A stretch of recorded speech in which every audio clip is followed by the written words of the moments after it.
All right, what's up you guys, and welcome to today's video. It is Friday and my kids are back in school, and it's been a crazy just kind of jump right back into normal schedule life. Typically during the summer, I'll actually pull back a little bit and I'll focus more on just being home, hanging out with my kids, being with the family, and then just kind of let the gym and the business do its thing and let it run and let the processes do what they're supposed to do. But now that my kids are back in school, we're back to the grindstone, and it's been kind of a crazy whirlwind week. We're just getting here today and the internet is out, which has meant I've been on the phone trying to figure out what's going on with that. Now, on top of that, today my client and friend named Paul Klingon is coming in from Seattle, and we are gonna do a Hyrox race. The Hyrox race it's pretty much like the Super Bowl of adventure races.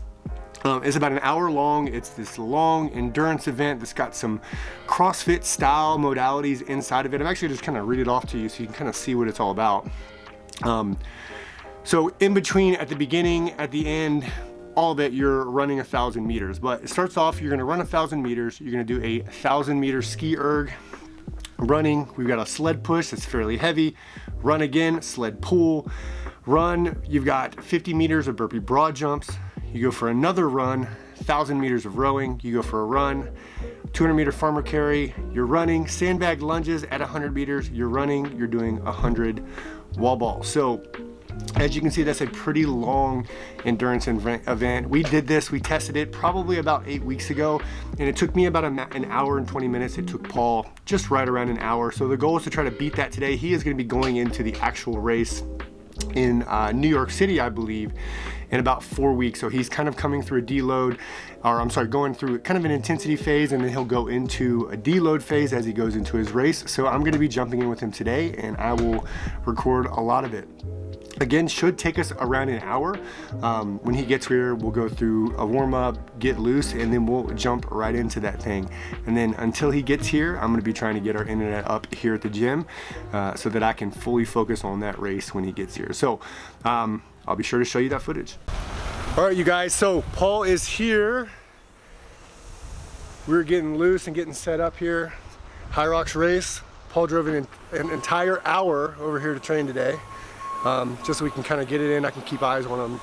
And last time we did this, it was pouring down rain. We were doing burpees in a soaking road. Our shirt was covered with gravel and as much water as it could hold in. It was kind of crazy. So we've got a much nicer day today. And he's gonna finish warming up, and then we're gonna go ahead and get into this thing.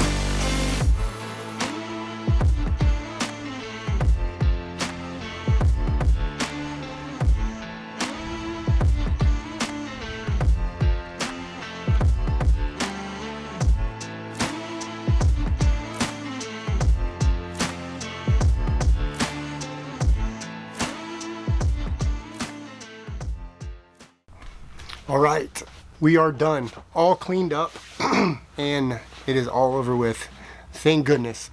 Now, really quick, I just want to talk a little bit about kind of the pillars that we put inside of Paul's program to kind of get him to progress to where he's at now.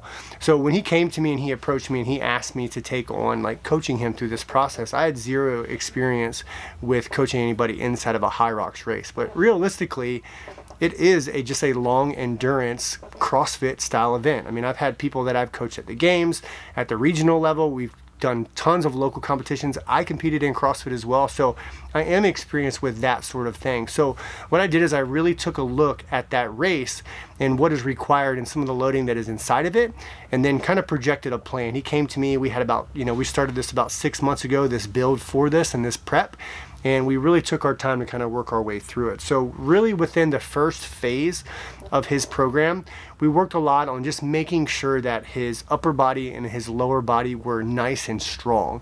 So we did this through a lot of tempo training, a lot of bodybuilding or functional bodybuilding style movement.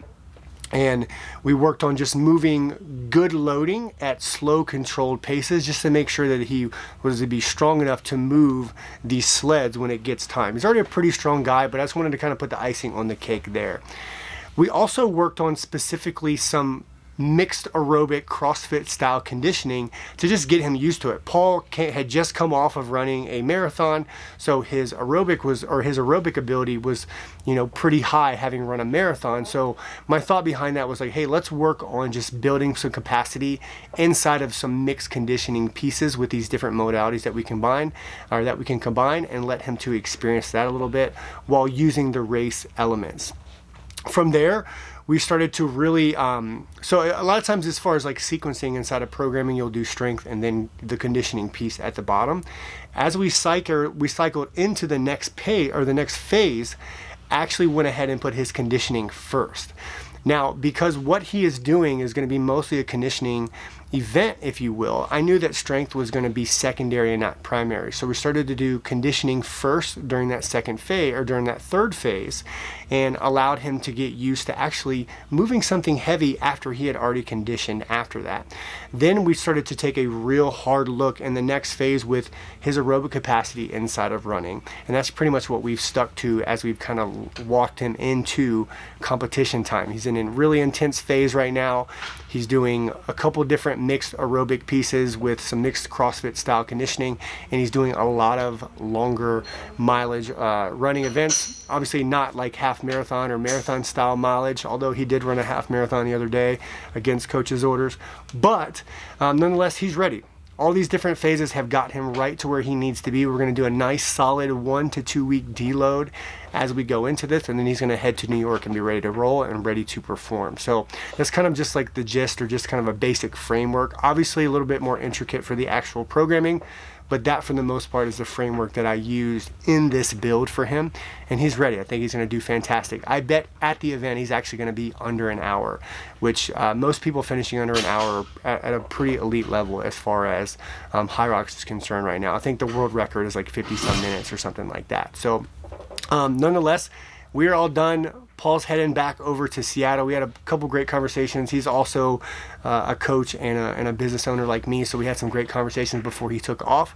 But now my entire energy and everything is going to be into making sure that we get the internet up and running. Here at Virtuous, everything flows through the Wi-Fi. All of the team members here, the work that they do, from retention to calling new clients to how we display our workouts to our clients, it's all done through the internet. So I'm gonna get on the phone, make sure that I get somebody out here to take care of this thing for us, and I'll see you guys after that.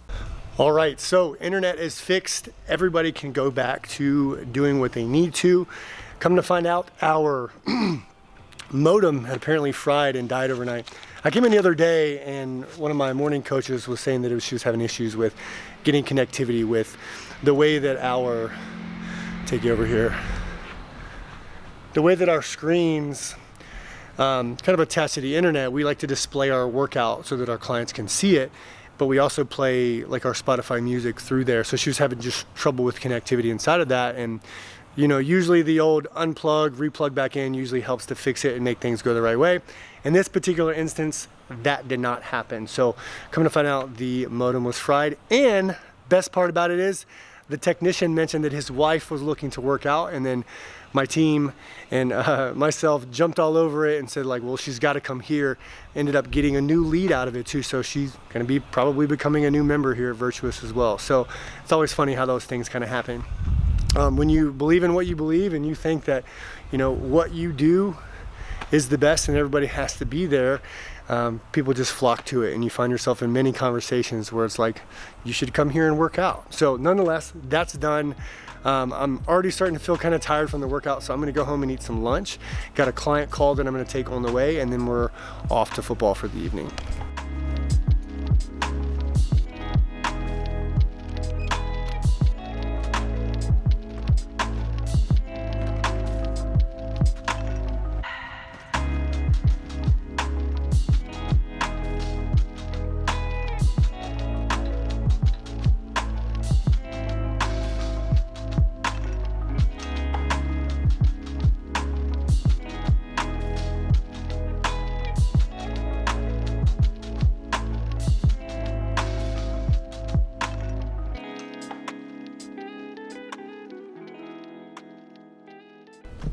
All right, so just getting home.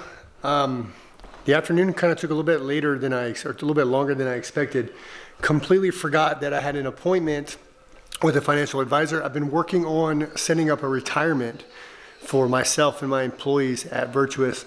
I want the gym to be a place that people can go and can live their life and actually work there and be a professional coach and fitness professional and do that as a career instead of just something that they do part-time. So part of that was making sure that, number one, there's a livable wage, which is something that I've definitely established. And then the second piece is making sure that there is some longevity and something after that. So went to that retirement appointment, or to that financial advisor appointment, got that all set up. So there is now a Virtuous employee retirement plan that I'm gonna be rolling out to my full-time employees. So that's pretty awesome. And then just getting home, I've got about 20 minutes to try to get something in me before we head out to football practice. And just gonna do something super quick. My go-to is always ground chicken. Throwing a pound of this into the pan and then mixing it with rice. And I'm even gonna go with just some instant rice cups here. I've got about 225 carbs that I need to eat today. And each one of these is 50. So because I know that it is almost 5 o'clock and we're gonna eat this, go to football practice, and then come back, I wanna make sure that I get a good amount of protein in me, some carbohydrates, and then I've got some mixed vegetables in the refrigerator that I'll mix inside of that as well. So I'm gonna cook this up, and then we're gonna be out the door to football practice.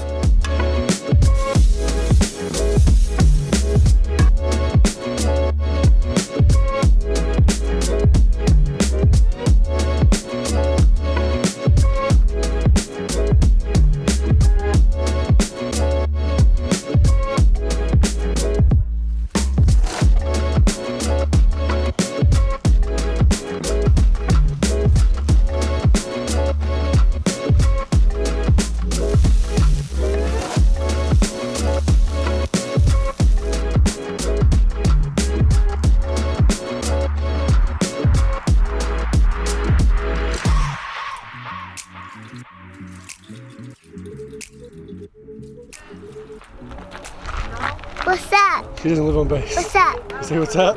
What's up? Where are we going? We're going to football field. We're going to the football field? Where are we going? Football field.